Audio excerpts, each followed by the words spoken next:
যুক্তরাষ্ট্রের টেক্সাসে ভয়াবহ আকস্মিক বন্যায় কমপক্ষে ২৪ জনের মৃত্যু হয়েছে।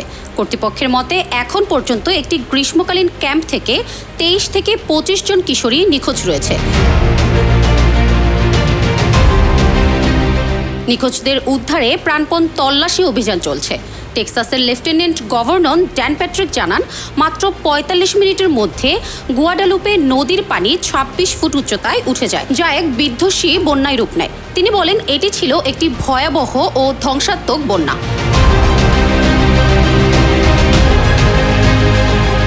ক্যাম্প মিস্টিক নামের একটি গ্রীষ্মকালীন শিবিরে থাকা শিশুদের মধ্যে একটি বড় অংশ এখনও নিখোঁজ। টেক্সাস মেজর জেনারেল থমাস সুয়েলচার জানিয়েছেন, এখন পর্যন্ত ২৩৭ জনকে উদ্ধার করা হয়েছে।